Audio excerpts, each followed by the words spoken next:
Gledate Gorenjska poročila na GIF TV. Predstavili ste vašo blagovno znamko Prešerno poletje, ki se bo odvijalo skozi celo poletje. Številni dogodki, 150 dogodkov, 25 organizatorjev, ki ste jih nekako združili pod isto marelo, lahko rečeva. Ja, tako je. Zelo smo ponosni na to, da Kranj in kulturno, in v kulturnem delu, in v športnem delu, in v kulinaričnem delu, bom rekel, piha, v isto smer, se pravi, se promoviramo skupaj in upam, da bo zato tudi toliko več, dajmo reči, ponudbe širine, kulturne širine in hkrati tudi toliko več ljudi. Pravili ste ponudbo za vse okuse, za mlade, za malo starejše, za otroke. Ja, sami dogodki, ki so v okviru Prešernega poletja, so namenjeni vsem generacijam, torej tako starejšim kot mlajšim.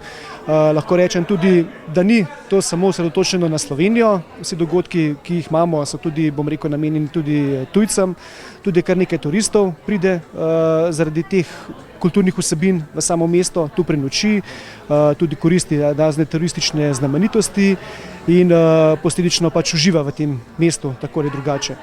Letos pa ste se odločili še malo drugače, da podarite 20% popust za vse znamenitosti v Kranju.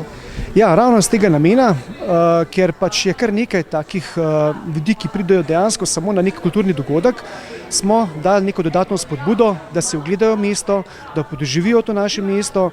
Imamo ogromno enih lepih znamenitosti in zakaj ne bi njim ponudili ob nakupu vstopnice tudi nekaj popusta, se pravi teh 20% popusta, da si lahko ogledajo pred koncertom, pred dogodkom tudi kakšno našo lepo atrakcijo, kot je na primer rovi, potem kot je zvonik Človeška ribica, recimo infocenter, točno to, Človeške ribice, potem zvonik Svetega Kancijana, potem imamo zanimiv kabinet Janeza Puharja, tako da se tudi taki, bom rekel, taki paketi prodajajo, kar pomeni pred dogodkom še kaj kulturnega oziroma še kakšno doživetje.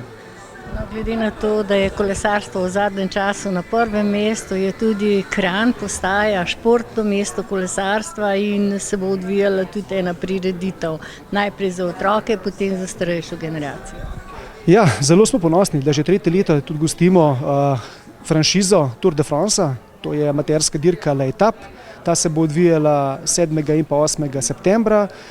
Tudi sam sem osebno bil udeležen na tej tekmi kot amater, kot zelo amaterski kolesar in moram povedati, da gre za odlično doživetje. Vsem priporočam, da gredo na tako dirko, ker tako podoživeti samo kolesarjenje po Kranju in seveda tudi v okolici je res nepozabno.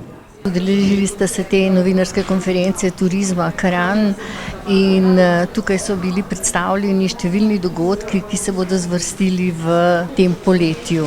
Ja, res zanimivi.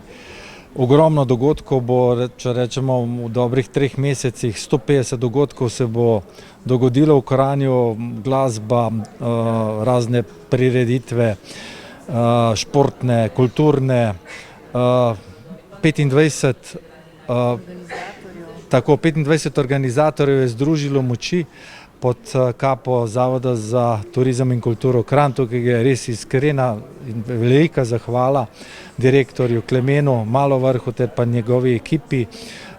Res se bo veliko dogajalo v Kranju, začnemo že naslednji petek z koncertom Kalifornija in tako bo čez celo poletje. Jaz tukaj lahko naštevam kar nekaj časa, kaj vse se bo dogajalo, ampak priporočam, da si naše občanke in občani in pa seveda tudi ostali ogledate na internetnih straneh ali Zavoda za turizem Kranj ali naše mestne občine Kranj in sigurno boste našli kaj za sebe.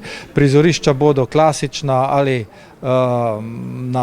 tukaj v Kizelštajnu ali pod Grajsko lipo, potem je tukaj še Lajerca, pa potem Pongard na ploščadi pred Prešernovim gledališčem, seveda pred posameznimi lokali, kot je recimo tudi Kavka ali pa Lajerca, skratka, res veliko se bo dogajalo.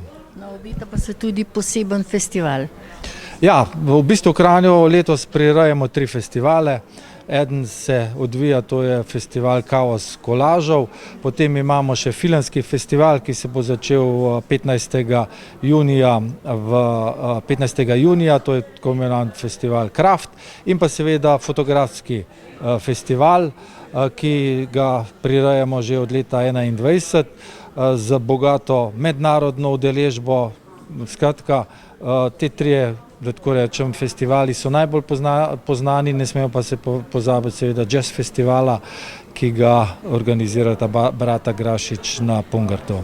Hvala lepa. Tudi vam hvala lepa.